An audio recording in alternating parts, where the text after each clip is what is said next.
নীলফামারী জেলা থেকে পরিষ্কার ভাষায় বলতে চাই, আপনি আমাদের আল্লাহকে রাসূলকে কটূক্তি করেছেন। এর জন্য আমরা বলতে চাই ওই বাউল নামের ফাউল আবুল সরকারকে ওপেন ফাঁসি দিতে হবে, ফাঁসি দিতে হবে। কথা বলেন ঠিক কিনা? এরকম বাউল নামের ফাউলকে যদি একটাকে বাংলার জমি ওপেন ফাঁসি দেওয়া হয়, এরকম হাজার বাউল নামের ফাউল আবুল সরকারের মতো ফাউল মানুষ বাংলার জমিনে নয় পৃথিবীতে একটা মাথা তারা দিতে পারবে না। কথা বলেন ঠিক কিনা? বাউল সরকারের মতো হয়ে যাবে, আল্লাহকে নিয়ে কটূক্তি করবে, আল্লাহকে নিয়ে কটূক্তি করছে, খারাপ কথা বলতেছে। ওই বাবুল সরকার ওই বাউল নামের ফাউলদেরকে বাংলার জমিনে ঠাঁই দেওয়া হবে না। কথা বলেন ঠিক কিনা? মুসলমান ভাই, আমরা মুসলমান সিংহের জাতি, আমরা মুসলমান বীরের জাতি, আমরা মুসলমান ধরি না, আমরা মুসলমান ধরলে চাই না। কথা বলেন ঠিক কিনা? ওই বাউল নামের ফাউলকে মুহতারাম হাজিরিন, সময় খুবই অল্প, আলোচনা হবে অল্প। আমরা যারা এখনো এদিক সেদিক ঘোরাফেরা করতেছি, আমরা অতি তাড়াতাড়ি আমরা প্যান্ডেলের মধ্যে চলে আসি। আমরা হাট বাজারে অযথা সময় নষ্ট না করে আমরা এখানে এসে যারা আলোচনা করতেছে তাদের আলোচনাগুলা সুন্দরভাবে শ্রবণ করি নিয়তের আমলের নিয়তে। আমি আপনাদের মাঝে কোরআনে কারীম থেকে একটি আয়াত তেলাওয়াত করেছি। আল্লাহ রাব্বুল আলামিন বলেন, লা ইন শাকারতুম লাযীদান্নাকুম ওয়া লা ইন কাফারতুম ইন্না আযাবি লাশাদীদ। আল্লাহ রাব্বুল আলামিন বলেন, যে বান্দা আমি আল্লাহর নিয়ামত পাওয়ার পর নিয়ামতের শুকরিয়া আদায় করে না, আমি আল্লাহ ওই বান্দার কাছ থেকে নিয়ামত ছিনিয়ে তাকে কঠিন আযাবের মধ্যে নিক্ষেপ করে। বলেন নাউযুবিল্লাহ। আল্লাহ রাব্বুল আলামিন বলল, যে বান্দা আমি রবের নিয়ামত পাওয়ার পরেও যদি শুকরিয়া আদায় না করে, তাহলে ওই বান্দাকে আল্লাহ রাব্বুল আলামিন কঠিন আযাব দিবে। ও মুসলমান ভাই, ও কাদের পাড়ার বাবাজিরা, গভীর মনোযোগ দিয়ে শুনেন। আল্লাহ রাব্বুল আলামিনের নিয়ামত পাওয়ার পরেও যদি শুকরিয়া না করি, তাহলে আপনি আমি কপাল পরা মুসলমান হইয়া যাইব। এই যে আপনাদের এলাকার মধ্যে কত সুন্দর একটা মাদ্রাসা দিয়েছে, দ্বীনি ইলম শিক্ষা দেওয়া হয়, কোরআন হাদিস সহিভাবে ইলম শিক্ষা দেওয়ার একটি কারখানা তৈরি করা হয়েছে।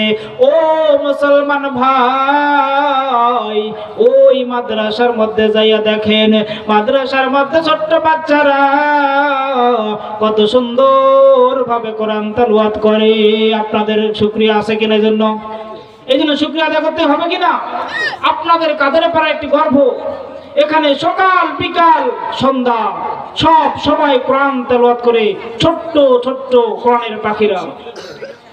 যে এলাকার মধ্যে কোরআন তেলাওয়াত হয়, আল্লাহ রাব্বুল আলামিন ওই এলাকার মধ্যে রহমত বর্ষণ করেন। ও মুসলমান ভাই, আমি আপনাদের মাঝে একটি হাদিস তেলাওয়াত করেছি, লা ইয়াদখুলুল জান্নাতা কাত্তাত। এই হাদিসের অর্থ হচ্ছে আত্মীয়তা ছিন্নকারী জান্নাতের মধ্যে প্রবেশ করবে না। ও মুসলমান ভাই, আমাদের সমাজের মধ্যে দেখা যায় আত্মীয়তার সঙ্গে আমাদের সম্পর্ক উঠে যাচ্ছে দিন দিন। ভাই ভাইকে দেখতে পারে না, বোন ভাইকে দেখতে পারে না, জমি নিয়ে দ্বন্দ্ব লাইগা ভাই জমিকে, ভাই বোনকে জমি দেয় না, বোনের হক মাইরা খায়, খাওয়ার পরে দেখবেন ওই বোনের সঙ্গে আর সম্পর্ক রাখে না। বোন যখন বলে, ও ভাই আমার ভাগের জমিটা তুমি কেন মাইরা দিলা, এই জন্য রাগান্বিত হইয়া ওই ভাই বোনের সাথে সম্পর্ক ছিন্ন করে দেয়, বিচ্ছিন্ন করে দেয়। ও মুসলমান ভাই, গভীর মনোযোগ দিয়ে শোনো, তুমি দুনিয়ায় কোনো মানুষের হক খাইয়া, হক মাইরা দিয়া যদি কবরে যাও, ওই বান্দা যদি মাফ না করে, তাহলে তুমি জান্নাত যাইতে পারবা না। দুনিয়ায় যদি কোনো মানুষের হক কেউ মেরে দিয়ে যদি দুনিয়া থেকে চলে যায়, আর ওই বান্দা যদি তাকে মাফ না করে, কিয়ামত পর্যন্ত আল্লাহ রাব্বুল আলামিন আপনাকে আমাকে মাফ করবে না। এই জন্য দুনিয়া আপনার আমার ভাই বোনের সম্পদ আপনারা সুন্দরভাবে বন্টন করে নেবেন। আর আপনাদের মধ্যে আত্মীয়তার মধ্যে আমাদের সদা সর্বদা আত্মীয়র সঙ্গে খোঁজ খবর রাখতে হবে, আত্মীয়র বাসা যেতে হবে, আত্মীয়র সঙ্গে সুন্দর একটা সম্পর্ক রাখতে হবে। আত্মীয়তা ছিন্নতা করা যাবে না, আত্মীয়তা ছিন্নকারী জান্নাতে প্রবেশ করবে না। তাহলে বোঝা গেল যে আত্মীয়তার সঙ্গে সম্পর্ক রাখতে হবে, খোঁজ খবর নিতে হবে। বর্তমান তো জামানাটা অনেক সুবিধা, আত্মীয়র সঙ্গে মিনিট ফোন দিলেই কথা বলা যায়, যোগাযোগ করা যায়, ফোন দিয়ে আত্মীয়র সঙ্গে যোগাযোগ রাখা যায়। তারপর আমরা অনেক মানুষ আছি এই ফোনটাও দিতে চাই না। ও মুসলমান ভাই, সময় অল্প, আলোচনা হবে অল্প। আপনাদের মাঝে একটা হাদিসের মধ্যে আলোচনা করতেছি।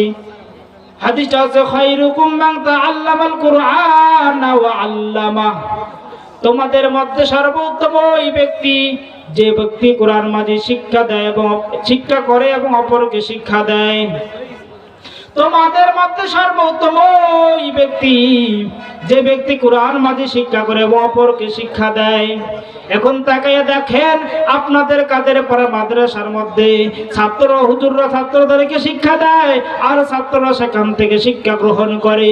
তাহলে বোঝা গেল দুনিয়ার মধ্যে সর্বোত্তম ব্যক্তি হচ্ছে কারা? যারা কোরআন হাদিস শিক্ষা করে। কথা বলেন ঠিক কি না?